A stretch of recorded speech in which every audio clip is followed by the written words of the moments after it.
So I think we'll get started. Good afternoon.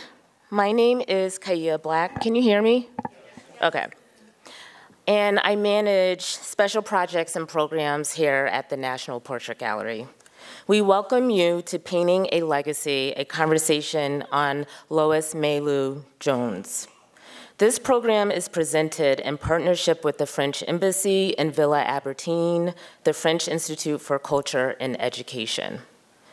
After the talk, you all are invited to a reception sponsored by the Villa Albertine from 4 to 5 p.m. in our McAvoy Auditorium lobby. Today's talk coincides with Robyn Asleson's exhibition, Brilliant Exiles, American Women in Paris, 1900 to 1939, which will be on view until February 23rd on the second floor of the museum. Robyn has done a lovely job researching and contextualizing the significance of American women's contributions towards culture and modernism while providing an intimate look into the artistic ideas and movements led by many of these women 100 years ago. If you have not seen it, it is an extraordinary show on the impact of American women made on Paris and the effect the City of Light made on these women. In the exhibition, you will see portraits of Loïs Mailou Jones by her friend Céline Marie Tabriere, who she met in Paris, who was a fellow artist and professor at Howard University with Jones. You will hear more about the remarkable friendship during this afternoon's discussion. The achievement and work of Loïs Mailou Jones as an artist, educator, and mentor are celebrated today. As an African-American woman artist, she successfully built a career that took her from Washington, D.C. to France, the Caribbean, and Africa. Always open to new influences and ideas, her work embraced Impressionism as well as abstraction, French landscapes, and Haitian-inspired figurative works, watercolors, paintings, and collage. To quote Jones, "The wonderful thing about being an artist is that there is no end to creative expression. Painting is my life." The attitude enabled her to become a key figure in the histories of American art and transnational modernism. The Portrait Gallery thanks the Embassy of France and Villa Albertine for their support and partnership. More specifically, we appreciate the former cultural attaché Denis Cannell's openness to brainstorm ideas to work together, and Linda Frenois, the current attaché, help, who jumped right in after Denis' term finished to help organize the event, along with Jan Le Murdy and Olivier Le Fayère from Villa Albertine, who we also work closely with. I will now hand it over to the Embassy's Minister, Chancellor, and Deputy Head of Mission, Agnes van der Meulen, to say a few words, and then we'll start the program. Thank you. Hello, everyone. Should be rather on this side, I guess, otherwise you will not hear me. I'm very impressed not only by our panel, but also by the courageous and great heart lovers that you are all of all generations. I see kids, which is fantastic in this, in fact, sunny Sunday afternoon. So welcome everyone. It's a real honor and pleasure to be here today with you at one of the most beautiful museums in Washington, D.C., a true cultural haven. On behalf of everyone gathered here today, I'd like to welcome our panelists.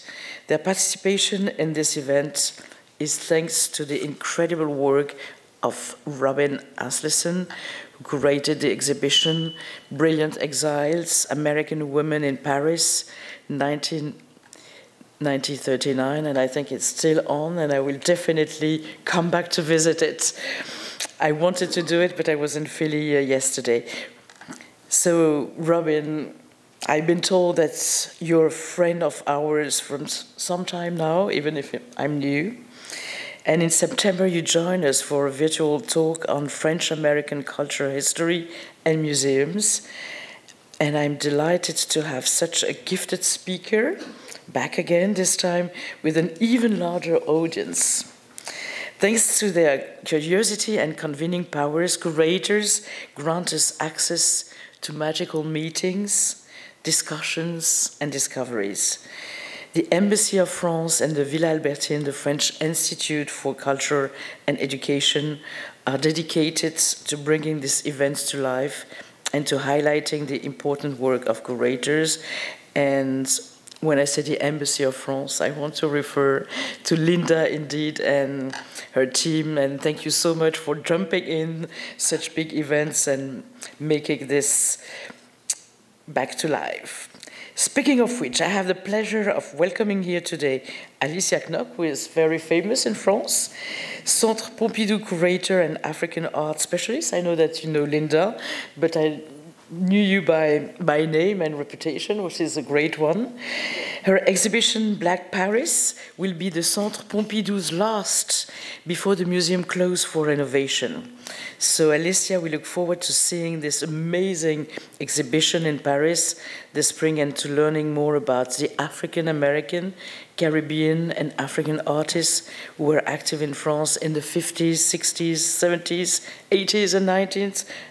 So that makes quite a long and huge period. We know, of course, a lot about those who were active before World War II. For those who are not familiar, Villa Albertine offers residencies and grants for outstanding artists and cultural professionals such as Kelly-Christina Grant, who is currently completing a PhD in art history in the transnational experience of Loïs Mailou Jones, who I didn't know and don't know, but definitely seeing the painting is worth to discover. Of course, art and culture are inextricably linked to education and the sharing of knowledge. Today, we are very fortunate to have with us Howard University Professor Carol Rhodes Dyson, I'm sorry to pronounce it maybe the French way, who will provide some introductory remarks touching on topics both past and present. Enjoy today's discussion, and I also look forward to hearing your thoughts and to toasting this talented arts professional with you at the reception after. So stay tuned et bon après-midi. Thank you very much.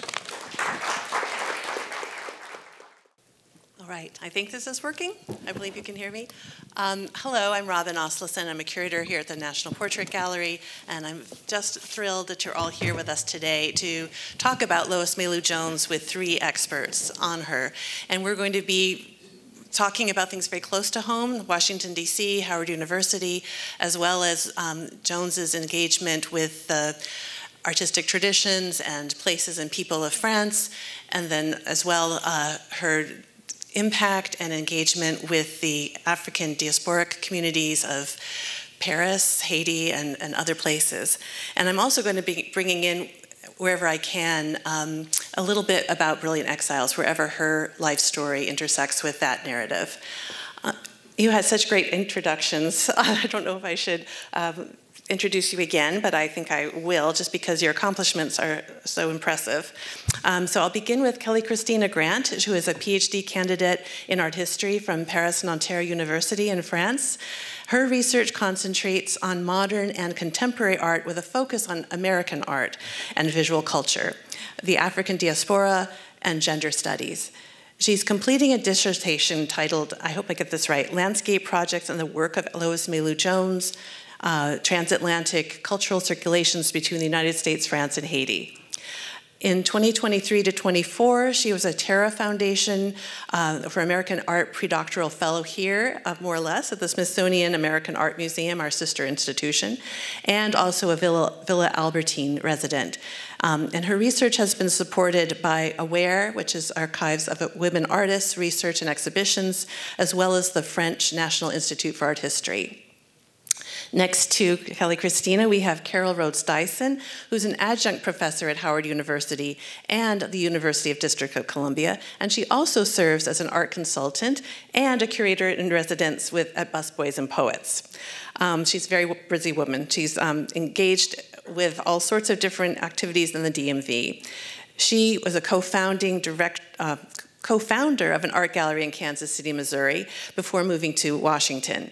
She received her Bachelor of Arts in Art History from Howard University with a concentration on African American art. Additionally, she has a Master's of Fine Arts in Curatorial Practice from Maryland Institute College of Art and was the curator of the Reginald F. Lewis Museum in Baltimore. And then later this month, her exhibition, Recovering Secrets, The Art of Jeffrey Kent, will be shown at the University of Colorado Center for Bioethics in Aurora. Excellent. And finally, Alicia Knock, who is the head curator for the Contemporary Creation and Prospective Department at Centre Pompidou in Paris. Through her work, Knock seeks to develop a transnational history of art.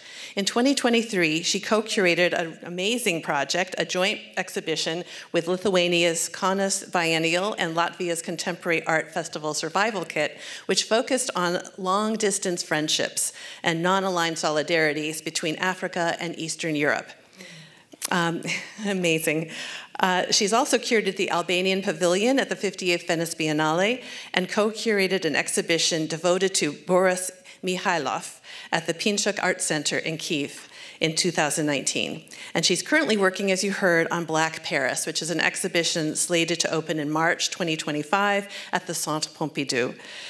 This exhibition will unearth the trajectory of 60 African, Caribbean, and African American artists in France from the 1950s to the 1960s. So thank you all for being here. I'm just so delighted and excited to talk to you all. So let's just jump in. I wanted to set the stage for Loïs Mailou Jones's first visit to France by talking a bit about providing a little bit of an overview of her career in Washington and especially at Howard University. Have I gone too far? I have. Let's go back. Here we are. So, and about her interest in African art before she got to France, what led her to cross the Atlantic? She had a good job. It was 1937. Can you talk a little bit more, anity, about what that was like? Well, let me just jump in here real quick because she started at Howard in 1930. And I want a larger perspective. If you look at the 1930s, you recognize that prior to that, we had the Great Depression in October of 1929. But you have James Herring being able to negotiate a position, paying a position. Yes, there were some cutbacks at Howard, but even during the Depression, she was able to come on as faculty under James V. Herring and continue to produce art. So in 1937, she went to Paris. There were, in 33, she was exhibiting. She was working with Carter G. Woodson. Being here in the district, she was a very active and busy woman. You know, while D.C. was a segregated city, she was, Carter G. Woodson was with the Association for the Study of African Life and History, ALH as it also is known today, and she would illustrate and she would do paintings as well for his journals. And then he organized for the National Gallery of Art an exhibition for about African American artists that was in the lobby.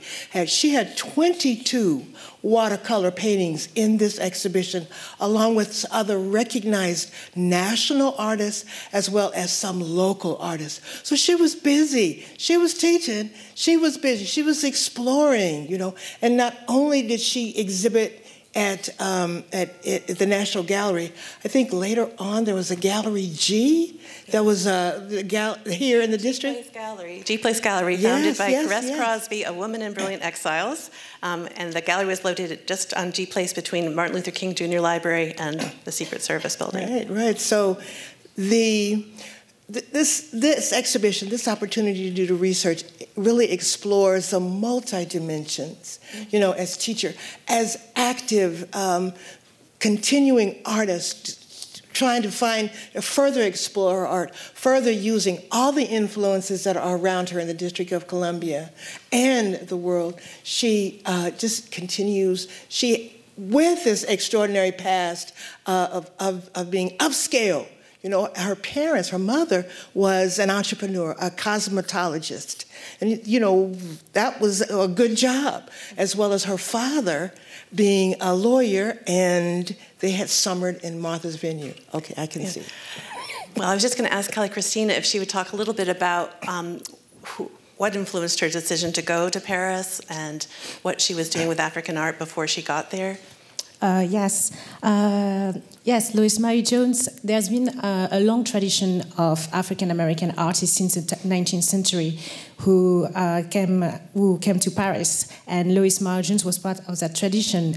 In Martha's Vineyards, when she grew up and when she went during summer, she met, for example, Meta Warwick Fuller on this island, and she was one of the first African-American women artists who came to Paris to study in art academies, and she was an influence on Loïs Mailou Jones.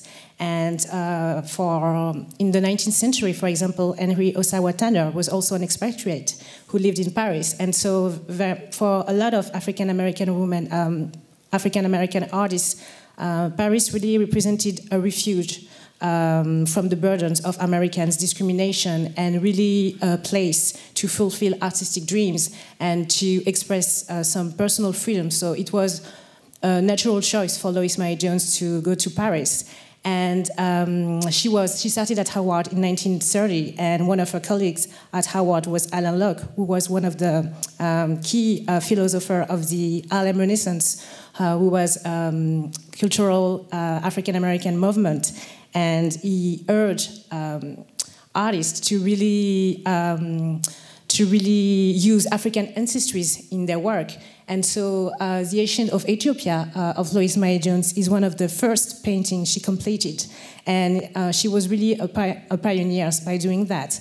This is a work that really chronicles the history of African American, from the roots to ancient Egypt to the cultural blossoming of the Harlem Renaissance. So she was really a pioneer by doing that. And there are various symbolic geographies in the work of Loïs Mailou Jones, and Paris was one of these. And yeah. Aaron Douglas also helped to influence the ascent of Ethiopia, yes, with his concentric circles. And he, I believe, also received money from the Harman Foundation to study in Paris for a short period of time. And I want to just put in a plug for Brilliant Exiles again by saying that most of Mita Fuller's work has been destroyed, but we did find one piece that she made in Paris that's on display in the exhibition, so I'm delighted about that. Okay, let's... this is a wonderful image of her studio in Paris. Let's talk a bit about what she did during that sabbatical year. Where did she study? Who influenced her? What were some of her important experiences? Yeah, Loïs Mailou Jones really came of age as a professional painter in Paris during this sabbatical year from Howard University. And she came to Paris on a fellowship to study for 9 months at the Académie Julian, who was a kind of progressive French art school who welcomed Americans, women, and students from all over the world. And this photograph is really important in terms of archives because it kind of foreshadows the kind of legacy of artistic production that she will produce during her life and career. That is African art compositions, portrait of the black body, and landscapes. If we go to the next slide, maybe I will talk about some of the works. So Les Fétiches is maybe one of Loïs Mailou Jones' most famous work. It is an African art modernist composition. That is a canonical work of the Harlem Renaissance, and it's a result of Loïs Mailou Jones' encounter with African art objects in Parisian galleries, and also a continuation of her early exploration of African art. And another work that is really important is Jeanne Martiniquez. The sitter is believed to be the intellectual Jeanne Nardal, which was one of the leaders of the Negrican movement. And it really highlights Loïs Mailou Jones' introduction to the Black Francophone community. And in the photographs that was shown earlier, most of the works that we can see are landscapes, because Loïs Mailou Jones, during her year in Paris, she really experienced plein air painting, and she used impressionist form of landscape genre. And she was painting modern subjects such as views of Paris. Her brushstroke was really loose. And so, during our time in Paris, she really kind of surprised a professor with Les Fétiches, because she was only painting these impressionist works. And when professors saw the work Les Fétiches, they did not really understand. And she said she had to remind them that artists such as Picasso was using African art in their work, and it was a heritage, so she had the right to use African art in her work. That's right. Great, thank you. So I'm going to move on to another image of her studio, which is less well known than the one on the left. It's from Alicia's institution, Centre Pompidou, and there's another woman at work in the studio, Céline Tabary. Can you tell us a bit about her and how she impacted what happened between the two of those? Céline Tabary was another student at the Académie Julian in 1937-1938, and she was originally assigned to Loïs Mailou Jones to help her with the French, and they really became artist companions. They painted together in Paris, and they had a lifelong friendship. And when Loïs Mailou Jones came back to the US, Céline Tabary visited her. And at that time in the US, black artists were sometimes forbidden from exhibiting works.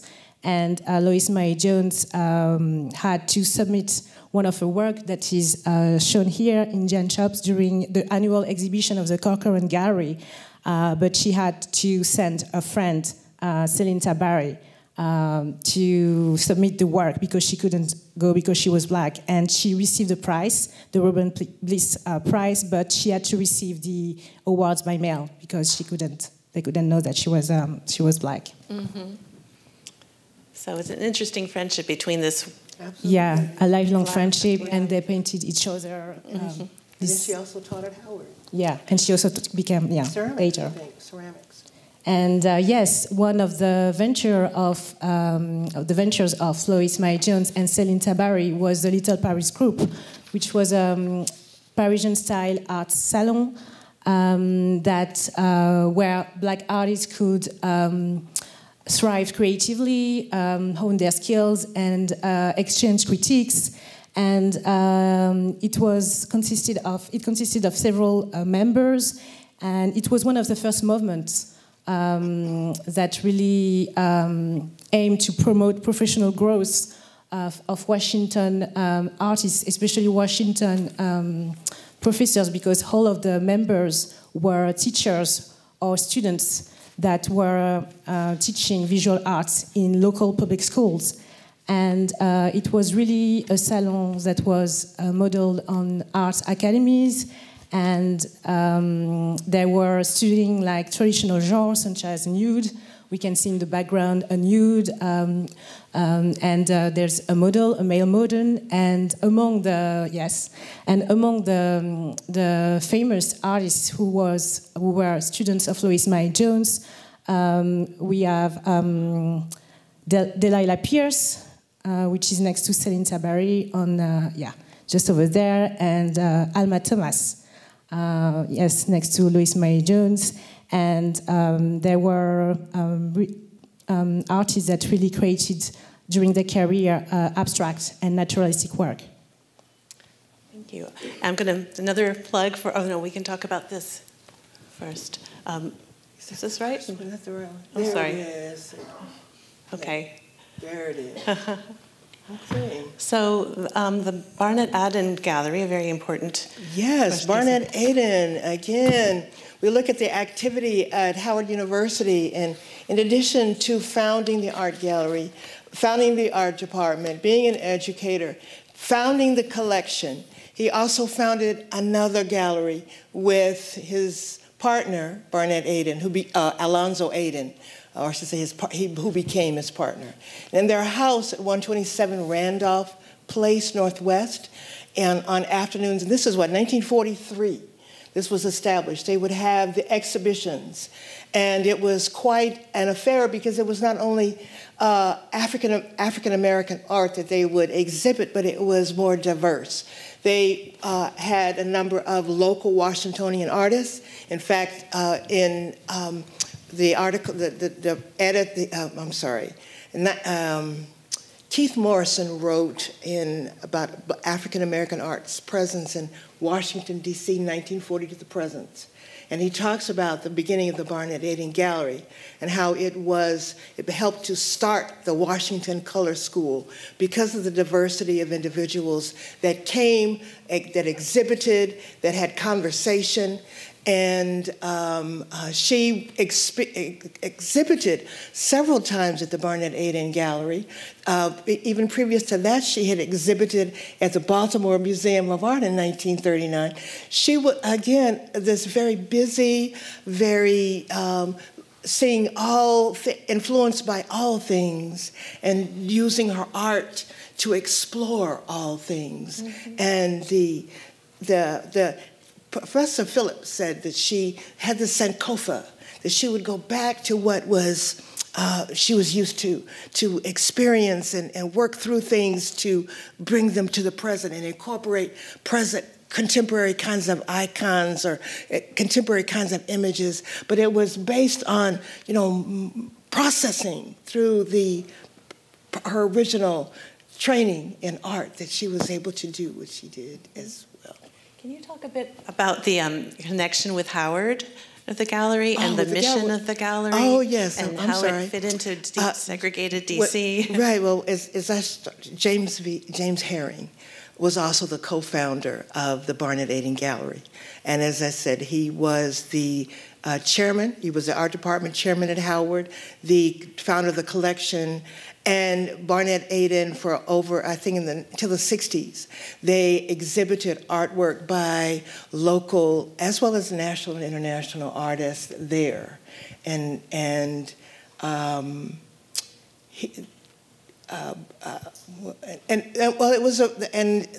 one other thing, it was a very upscale event going to their function. This image. And yes, you see Eleanor Holmes Norton, and you can see James Herring on one side and Barnett Aiden on the other side of Eleanor Holmes Norton.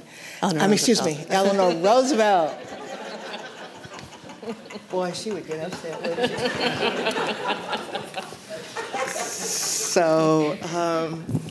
And then you see some more information about the Barnett Aiden Gallery. It's a fascinating area for further research, the Barnett Aiden Gallery and the people that came out of there. But she was very active. She exhibited there and, continued to do her art and then to move into more of going to Haiti and Africa. So. Yes. It's a fascinating gallery, just in terms of the range of people exhibited and the mixture of people who attended. I want to move on to another exhibition, another solo exhibition she had in 1972. And I was really intrigued by her artist statement, and I wondered if we could talk a bit about that. I probably can't read too well on the right, but it says, "I feel it is the duty of every Black artist to participate in the current movement which aims to establish recognition of the works by," in quotes, Black artists. These works portray the, quote, Black experience or, quote, heritage, or are purely abstract. It's immaterial. So long as they meet the highest standards of the modern art world, the major focus is to achieve for Black artists their just and rightful place as American artists. So I think, like many artists, she didn't want to be known as a woman artist or necessarily an African-American artist, but she was very much engaged in documenting and supporting the work of African-American artists. I wanted to add to that, she was influenced by the Howard University protests. When the students and other folk came in and said, look, we want Howard to have more pro-African-American studies.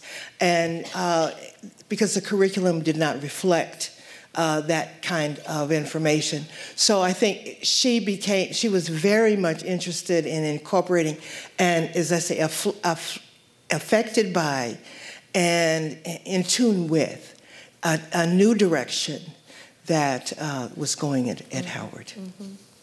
Thanks. Can we move on? Oops, we went past. Scott Baker would be so happy to see this. Scott Baker is the assistant director of the Gallery of Art at Howard University, the purveyor of all knowledge of the Department of Art at Howard. He's excellent. The reason that we brought this up, I wanted to share this, was the very last line. It says that 47 years of maintaining tough teaching standards and producing her world-renowned works, she continuously got students jobs in the industry. Quick story. Scott Baker, 1969, she was teaching Design 1, Design 2. She had a project for the students. Some students didn't finish it. She told them, go home. And then they left, and then she said, I have a visitor today. And she invited the visitor to sit down. They put their artwork on the wall. They do the process, 3-hour art class, of course. They put their artwork up. She taught the techniques, and then they critiqued the artwork. And then at the end of the class, she introduced J.C. Hall from Kansas City, Missouri. Either J.C. or Donald. Anybody know who Hall is from? I'm trying to say it. Hallmark. Hallmark cards. And he hired 2 of the students on the spot. So that was absolutely. That's a great story. Thank you. I just want to show one slide to convey the idea that my clicker doesn't work. Could the battery be dead or something? Well, they just want you to see that particular piece that Scott Baker did. And thank you, Scott. I don't know what's wrong with the... Okay.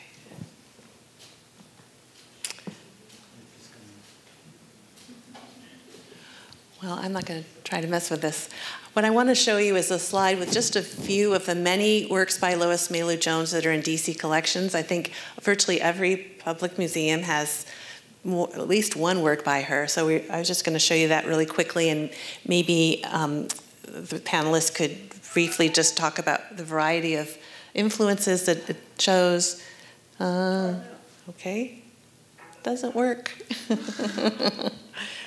you want me to do it from the laptop? Always be prepared. Yeah. Where's your tech son when we need him? Yeah. He's right here. He's. Thank you, Willie. Temporary inconvenience. It wouldn't be a public program without a technical difficulty. That seems standard. Oh, man. Okay.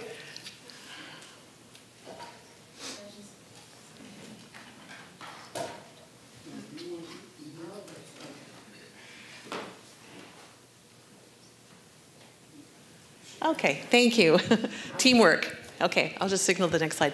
Anyway, this just gives you a sense of the variety of, influences, impulses in her work. And maybe just quickly, if somebody wants to, Alicia, maybe you want to just touch on a few things, if you, or somebody.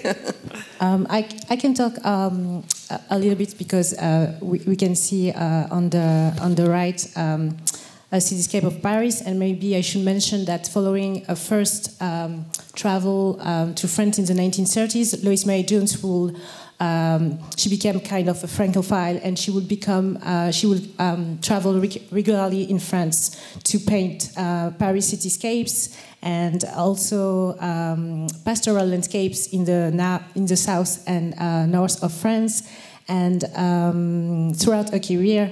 And and all of the works that shows also all of the places where she traveled. Some of the works that are shown were done after travel to Africa in the 1970s, and it really kind of changed some of the direction of her work with more colorful, abstract, and flat compositions. She was really inspired by voodoo, and that really shows the kind of works and the versatility of her style. and her connection to Haiti also, which is now showcased in this amazing exhibition that you have around modern Haitian art at the National Gallery of Art, where she is showcased. Yeah. Because she can be part of any of these, exhibitions around modern African art or Caribbean art or African American art, because she's at the intersection of all those histories. One of the things I also find in deconstructing the work and its meaning is the layering and always the, as they say in Egyptian work, on the registers, the largest thing on the page is the most important. And then the other arrangement then goes to support the conversation or goes to support it. So looking always at the layering, the level of layering that she uses to tell the story, to tell her stories. It's sophisticated, intricate, and very meaningful. And she worked in collage, which probably was a natural medium for her. Yeah, and yeah. Okay, next. Oops, we can go to the next slide. Thank you. So, as has been mentioned, Loïs Mailou Jones taught at Howard for 47 years, and many of her students followed her example, going to France. So what can you tell us about the individuals represented in this advertisement for the DuPont Theater Gallery? Why did they all go to La Grande Chaumière to study? Anyone of interest in this ad? Yeah. Loïs Mailou Jones did not have children, but she really raised a generation of students that will become art makers themselves. And she really wanted them to experience what she had. And like I mentioned before, she used to go to Paris during summer to paint. And so in the 1960s, she brought a dozen of her students in Paris to really experience French art. And they studied at the Academy of La Grande Chaumière, which is an art academy. And during this tour with her students, they studied at the academy, and they also traveled to the south of France to visit art museums. And one of the students that was part of this tour in the 1960s is a Washingtonian artist, Sylvia Snowden, that maybe can be pointed on the yeah. And according to her, it was one of her best experiences to really travel and to experience this kind of freedom to paint. And during their time in France, they really sketched the tour of France. And 1 year later, Loïs Mailou Jones was really instrumental in having their works and paintings shown at this DuPont Theatre Gallery of Art to show the works they did. Can I add something too? In a conversation with Professor Theresia Bush, also a student, you may know Professor Bush. She was also Director of Education at the Hirshhorn. She also mentioned that during those summers that sometimes, not just there were students, but there were also individuals that, also from the Paris studio or from the community, that would go in addition to the students from Howard to Paris to study. Well, let's move to the next slide, because it wasn't just students, but also peers, professors that were part of a remarkable cohort at Howard. And I was amazed to hear that you knew Loïs Mailou Jones, and you also... Yes, I met her.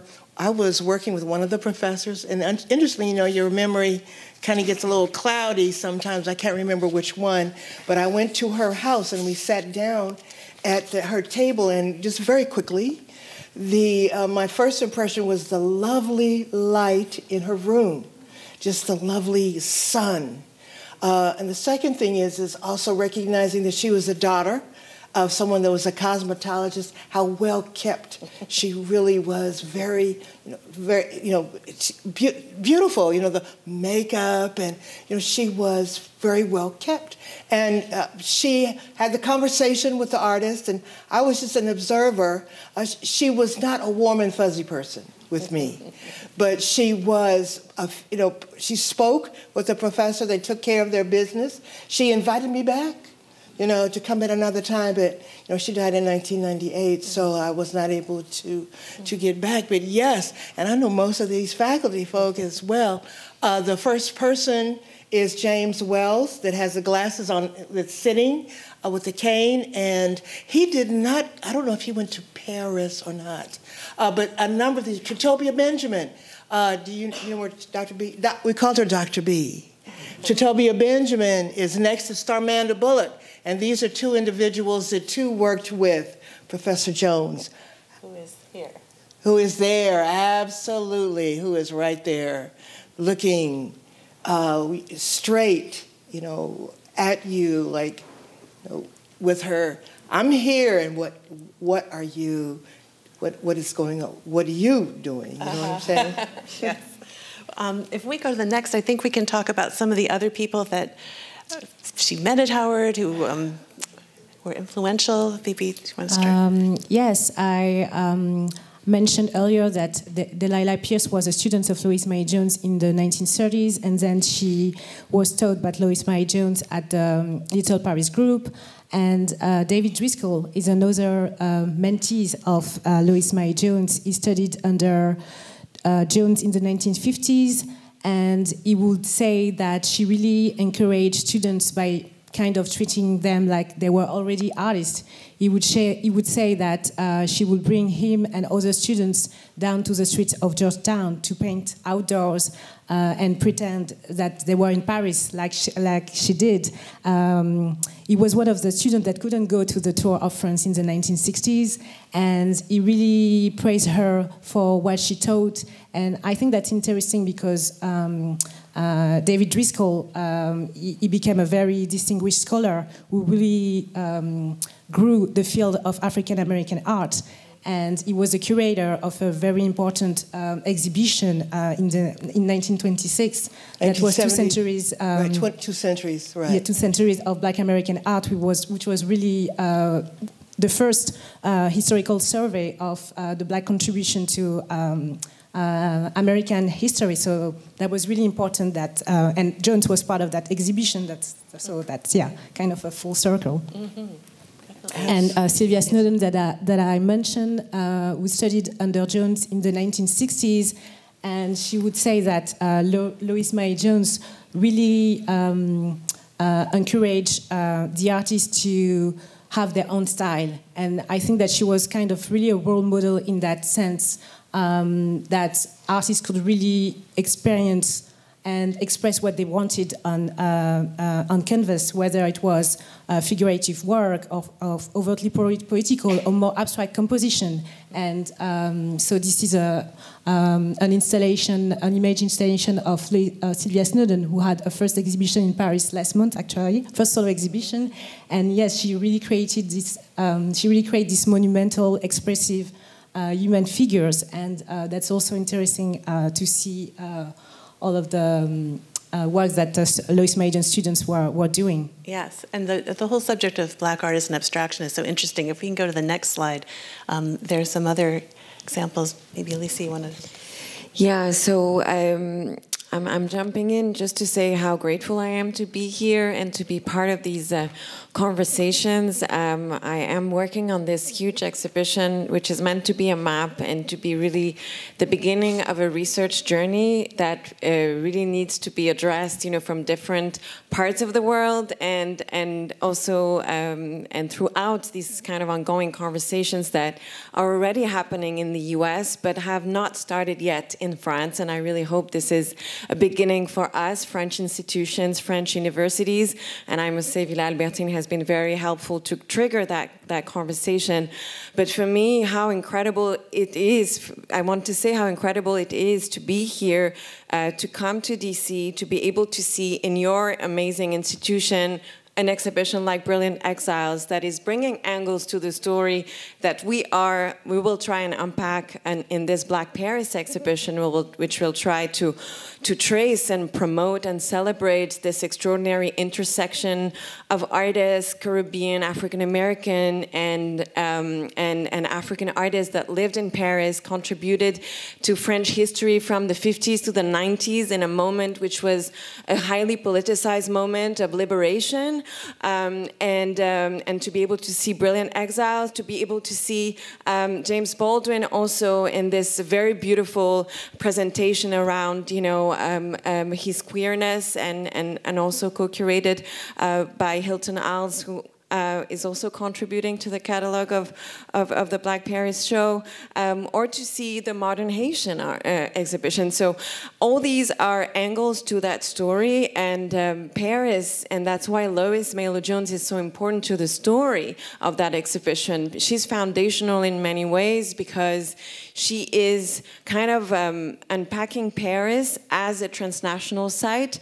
As we said, her own personal journey was to be in Paris and to take her students back to Paris. So Paris is a physical site that she really kept engaging with, but she also spent time in Haiti, spent time in Africa, and brought all that, and brought all these Parisian connections sometimes that she would expand, you know, in Haiti. And that's, for example, we have an example here. Those are a few traces of these very fugitive and complex, you know, connections that are unpacked, and that we started unpacking in the middle of that research. And this exhibition, again, is a work in progress.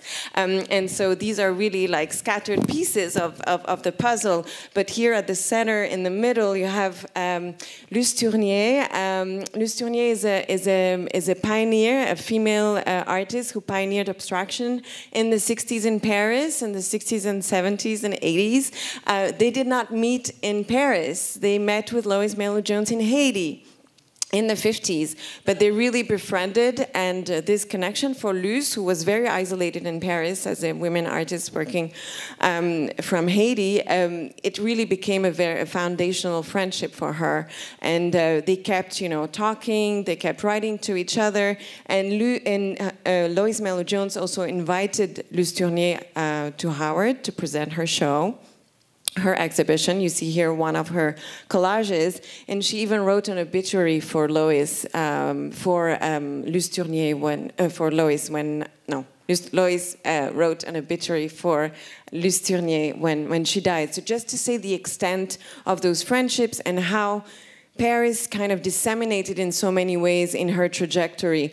Obviously, we spoke already of Sylvia Snowden. I just want to say that it was also incredible for me to go to the Anacostia Museum. If you haven't seen that show, please go see it. It's an incredible show about Black education in DC throughout the 20th century. Loïs Mailou Jones is part of these incredible story, but, you know, among other very important artists and educators that have been so instrumental to DC and the 20th century.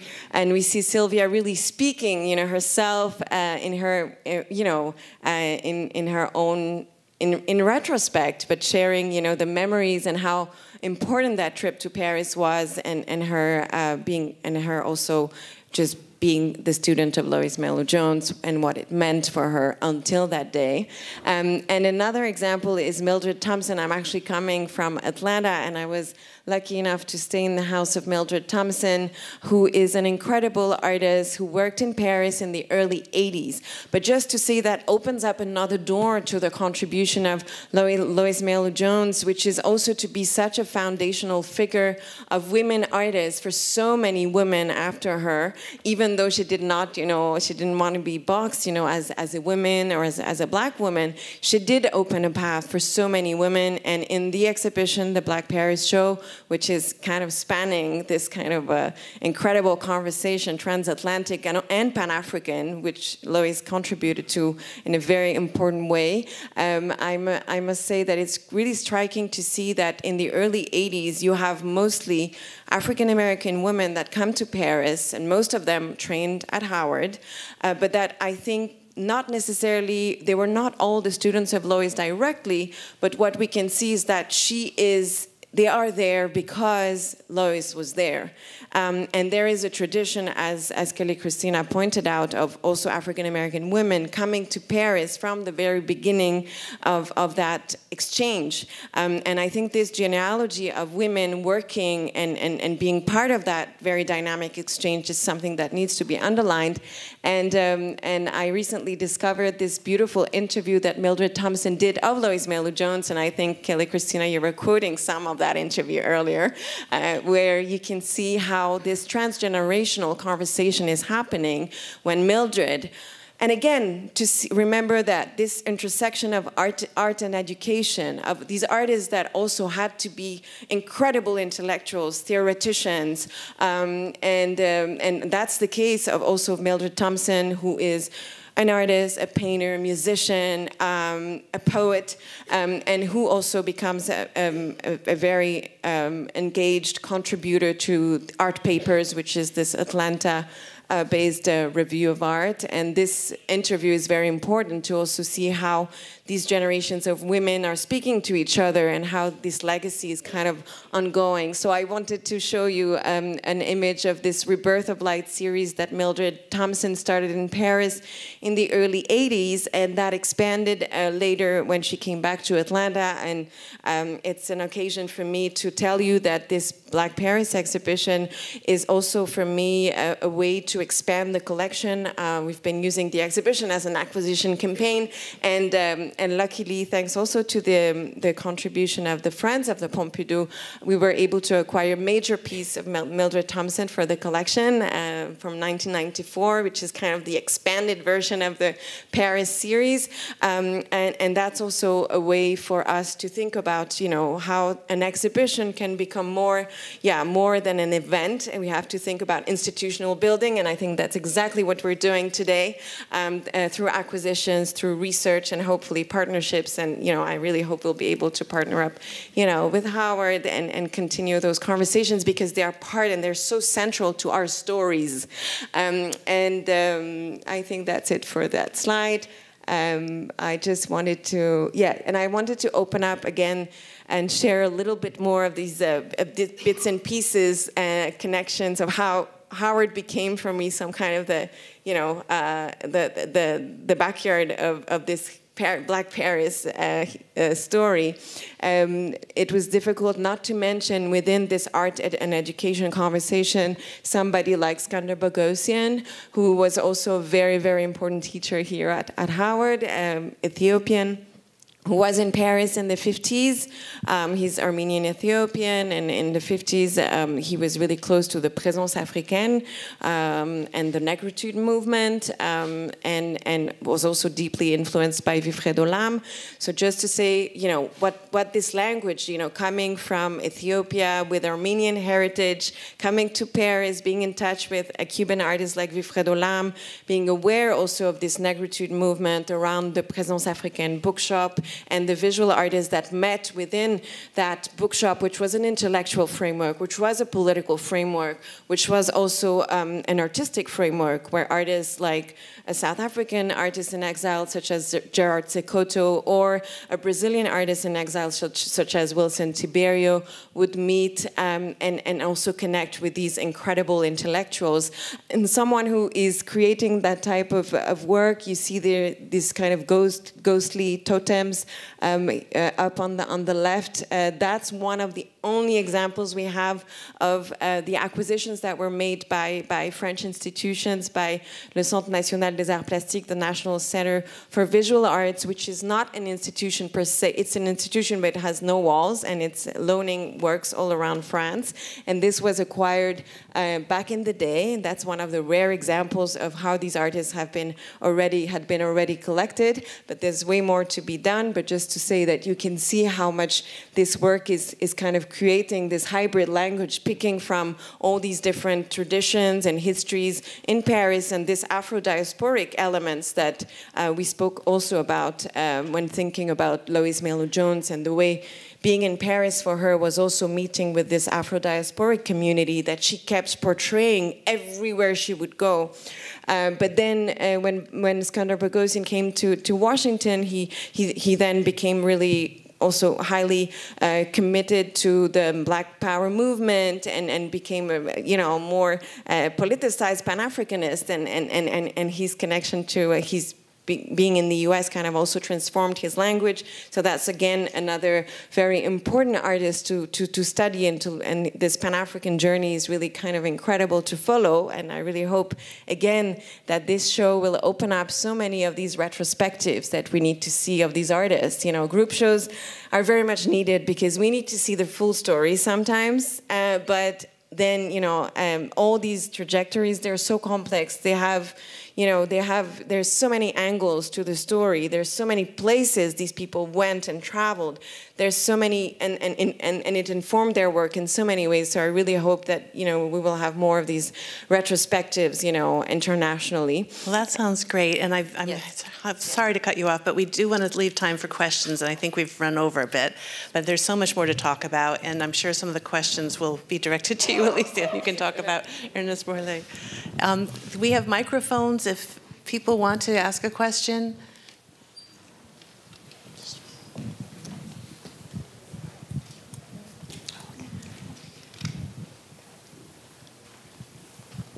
Do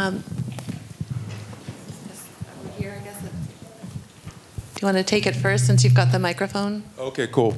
So, Carol, I'm going to join you also in knowing Lois. Yes. My wife and I met because of Lois.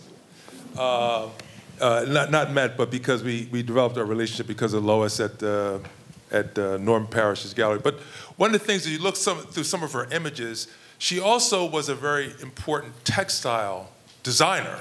Yes. And you see that, you know, moving through a lot of the threads of some of that kind of graphics work or design work in some of those early works of hers. And so I think we ought to look at her as ushering in a different level of design in textiles, which, you know, Lois did. The other thing is that she was, as a teacher, there's some critique about her, is that she didn't have a single style. I don't critique her that way. I think that because she was influenced by her students to help them in their formation of their visual language, I think she's a really important contributor to what might be considered Washingtoniana in the development of a modernist style of working in the arts. Can you introduce yourself, please? My name is Mel Hardy. You know. And? Whatever. Millennium Art Salon, and they collect African American art, and have been. How long has Millennium Art Salon been around? Celebrated 25 years at the Hillier Art Center with. Let me just say this. If we're going to talk about these traditions, we didn't talk about Madame Avanti and Evans Tibbs along with Barnett Aiden, but hey, there's lots to unpack in Washington. Yes. But as we think about the salon movement, you mentioned the little, the little Paris group, major. Yes. I miss them. I'm writing about salons in the nation in Washington, D.C. But this tradition of the salon, that is the gathering of people across the ethnocultural spectrum, across the spectrum of the arts, culture, and humanities. When we think about the building of a pluralist America, we have to look at the creative class and how these people influence that pluralism. And so as we look at the role of museums and delivering this kind of content for us, we in the creative class are important and we matter. Thank you.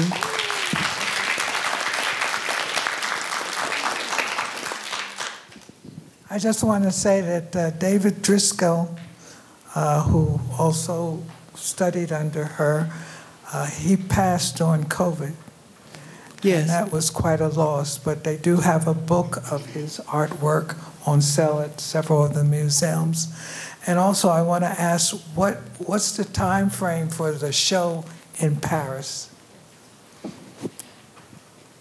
Thank you. Yeah, for David Driscoll, I think there has been a book published since. Yeah, he has a book now. Yeah, exactly. And the time frame for the show is 1947, which is the beginning of the Présence Africaine Review. And then the bookshop was founded in 49 by Alioune Diop, who was very close to the Negritude movement.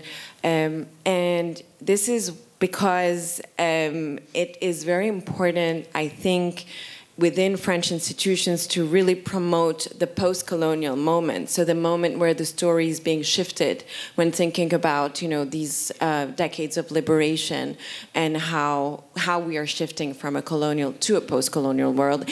And that's an important conversation that we need to have in France, because this is a political moment that, it's kind of incredible, because we have this most extraordinary story of, being, in the 40s, the capital of a colonial empire.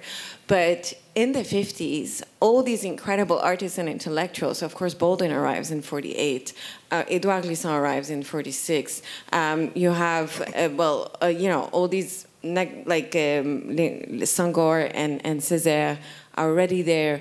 And artists are also coming, and they think about liberation in Paris in the 50s. So we are lucky to have this extraordinary narrative hosted, in France, in Paris. But somehow we've never unpacked, what it meant, to have such politicized, conversations and art forms created in this very moment, and what it means and how it can also impact, French society. So that's why it really starts, even though we know that the story started way before that, but that's why it starts only at the end of the 40s, to think about and to unpack, this post-colonial moment in France. And it goes through, the end of apartheid. So it goes through, the beginning of the 90s, because it's a long period of time. I suspect there are many other questions, but I'm thinking we should all... Oh, one more question. Yeah, thank you. Hello, my name is Bankadi. I'm French, in Washington for a few days, and I had a question.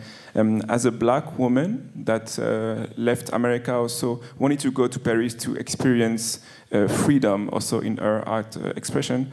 Do you know what were her views on the freedom of expression and the liberty of expression that in arts, especially, that the black women from the French Empire had?